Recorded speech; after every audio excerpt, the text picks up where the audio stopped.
আমার কি মনে হয় জানো, প্রত্যেকটা বাঙালির ঘরেই না এমন একটা ব্রিটিশ আমলের প্লেট থাকে, আর এই জিনিসগুলোকে মায়েরা শোকেসে যত্ন করে সাজিয়ে রাখে। আজকে আমি পুরনো এই প্লেটে লাঞ্চ করবো। প্রথমে গরম গরম ভাত আর নিয়ে নিলাম দুন্দলের ভর্তা। আমার আম্মু সেদ্ধ করা দুন্দল আর পোড়ানো শুকনো মরিচ দিয়ে ভর্তাটা বানায়, যেটা গরম গরম চিকন চালের ভাতের সাথে খেতে এক কথায় অনবদ্য। আমি তো বেশ কিছুটা পরিমাণ ভর্তা নিয়ে একটু ভাতের সাথে মাখিয়ে নিলাম। ট্রাস্ট মি গাইস, পোড়ানো শুকনো মরিচের কম্বিনেশনে ভর্তাটা খেতে দারুণ। আমি তো এরকম বড় বড় লোকমা বানিয়ে খেয়ে নিলাম। আজকে লাঞ্চে আম্মু কি কি রান্না করছে সবগুলোই তোমাদের সাথে শেয়ার করবো। তো ভর্তা দিয়ে খাওয়া শেষ করলাম, আর এদিকে দেখলাম আম্মু শুটকির ভুনা বানাইছে। আর এটা হচ্ছে শিলপাটায় শুকনো মরিচ বেটের চেপা শুটকির একটা ভুনা, যেটা খেতে অনেক ঝাল তবে অনেক বেশি মজা। একটুখানি শুটকির ভুনা দিয়ে আমি প্রায় অনেকটা ভাত মাখিয়ে, আর ভুনা দিয়ে মাখানোর পর তো পুরো ভাতটাই একদম লাল লাল হয়ে গেছে। এবার আমি লাল লাল ঝাল ঝাল শুটকির ভুনা দিয়ে খুব মজা করে খেয়ে নিই। এই ভুনাটা খেতে অনেকটাই চেপা শুটকির পুলি বা বড়ার মতো লাগে খেতে, আর খাওয়ার সময় এত বেশি ঝাল লাগছিল। যাই হোক, ভুনা দিয়ে খাওয়া শেষ করলাম। এবার চলো দেখি কি আছে। হ্যাঁ, এবার ছিল ঘোড়ার ডিমের মতো বড় সাইজের এরকম ডিম ভুনা, যেটা সামান্য গ্রেভি দিয়ে রান্না করে আম্মু, আর এটা খেতে এত দারুণ। জানো, আগে আমি ডিম খেতে একদমই পছন্দ করতাম, তবে এখন কেন জানি না আমার ডিম খেতেই বেশি ভালো। আর আম্মু কম মশলাতে কেমনে জানি এই ডিমটা ভুনা করে খেতে এত স্পেশাল লাগে। তো ঝোল দিয়ে একটু ভাত মেখে নিলাম আর একটু একটু করে খেয়ে। বাই দ্য ওয়ে, তোমরা কারা কারা আমার মতো ডিম খেতে পছন্দ করো সেটা অবশ্যই কমেন্টে জানি। আমি তো খুবই এক্সাইটেড ছিলাম এই রান্না করা ডিমটা ভাঙার জন্য, কারণ সিদ্ধ ডিম ভাঙতে আমার এমনিতে অনেক ভালো লাগে।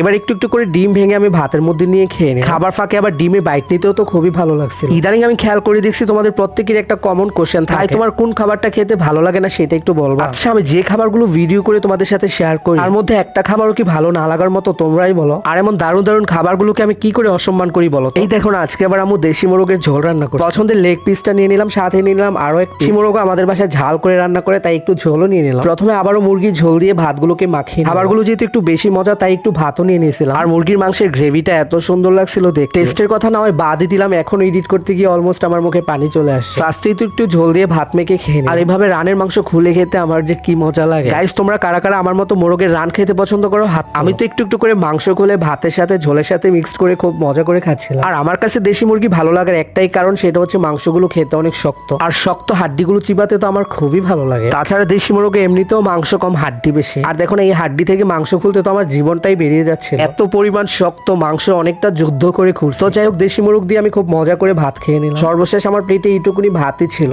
আমার পেট অলরেডি ভরে গেছে, তবে গরু মাংসটা তো একটু ট্রাই করতেই হয়, তাই মাত্র 2 পিস গরু মাংস নিয়ে নিলাম, তাও একটা সলিড মাংস আর একটা হাড্ডির পিস, সাথে একটু ঝোল নিয়ে জাস্ট মাখামাখি শুরু করে দিলাম। জানো, পুরো খাবারের সাথে আজকে আমি লেবু ভীষণ মিস করে গেছি। রাইট নাও আমাদের বাসায় একটা লেবুও ছিল না, থাকলে হয়তো জমে যেত। তো যাই হোক, মাংসের ঝোল দিয়ে ভাত মেখে একটু একটু করে মাংস দিয়ে খেতে তো দারুণ লাগছে। আর গরু মাংস রান্নাটা যেমন মজা হয়েছে তেমনি সিদ্ধও হয়েছে, একদম ধরার সাথে সাথেই খুলে আসছিল। আর একটু একটু করে মাংস খুলে ভাতের মধ্যে দিয়ে খেয়ে নিলাম। আমার কাছে তো আমার আজকের লাঞ্চটা খুবই স্পেশাল মনে হচ্ছিল। তোমাদের কাছে কেমন লাগছে সেটা অবশ্যই কমেন্টে জানাও। আর আমার আজকের খাবারের ভিডিওটা ভালো লাগলে একটা লাইক শেয়ার করতেও ভুলো না। দেখা হবে আগামী ব্লগে, সে পর্যন্ত সবাই ভালো থেকো, সুস্থ থেকো, আল্লাহ হাফেজ।